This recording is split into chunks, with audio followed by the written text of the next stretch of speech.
கோடி இழந்த சூரி விட்டதை பிடிக்க அடுத்தடுத்து சூரிக்கு அடித்த ஜாக்பாட்.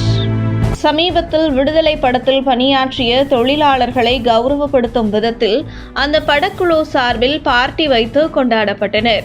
இந்த படம் வெளியாவதற்கு சுமார் 2 வருடங்கள் அந்த படத்தில் பணியாற்றிய தொழிலாளர்கள் மிகவும் சிரமப்பட்டு உள்ளனர். அதன் காரணமாக இந்த கௌரவ பார்ட்டி என கூறப்படுகிறது. இந்த நிலையில் விடுதலை படக்குழுவினர் என்னதான் பார்ட்டி வைத்து கொண்டாடினாலும் கூட அந்த படம் கமர்ஷியலா வெற்றி பெறவில்லை.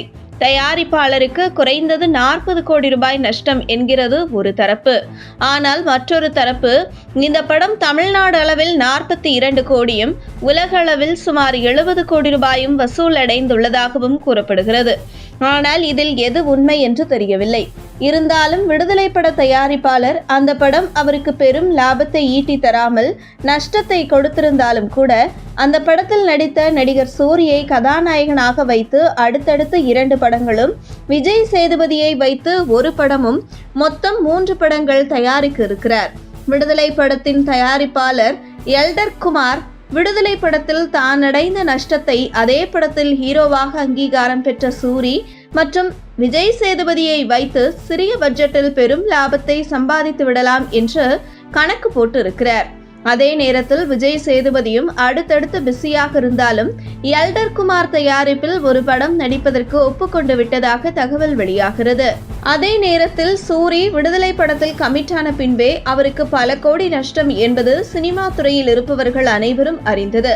காரணம், வருடத்திற்கு 20 படத்திற்கு மேல் காமெடியனாக நடித்து வந்த சூரி பல கோடி சம்பாதித்து கொண்டிருந்த காலகட்டத்தில் விடுதலை படத்தில் ஹீரோவாக கமிட் ஆகி வந்த காமெடி படத்தை எல்லாம் கால்ஷீட் கொடுக்க முடியாமல் வேண்டாம் என்று உதறி தள்ளியதன் விளைவு அவருக்கு பல கோடி நஷ்டத்தை ஏற்படுத்தியது. இந்த நிலையில் விடுதலை படத்தில் சூரிக்கு கிடைத்த நடிகருக்கான அங்கீகாரம் அடுத்தடுத்து அவர் ஹீரோவாக படத்தில் கமிட் ஆகி வருவது ஒன்றை இழந்தால்தான் மற்றொன்றை அடைய முடியும் என்பதற்கு எடுத்துக்காட்டாக விடுதலை படத்தில் கமிட்டான பின்பு காமெடியாக நடித்து வந்த கதாபாத்திரத்தை எல்லாம் கால்ஷீட் கொடுக்க முடியாமல் பல கோடி இழந்த சூரிக்கு தற்பொழுது அடுத்தடுத்து கதாநாயகனாக கிடைக்கும் வாய்ப்பின் மூலம் குறிப்பாக ஒரு படத்திற்கு 8 கோடி வரை சம்பளம் பேசப்பட்டு வருவதால் விட்டதை சூரி இதில் பிடிப்பது மட்டுமல்ல, அவருக்கு ஜாக்பாட்டே அடித்துவிட்டது என்கிறது சினிமா வட்டாரங்கள். உங்கள் தின சேவல்.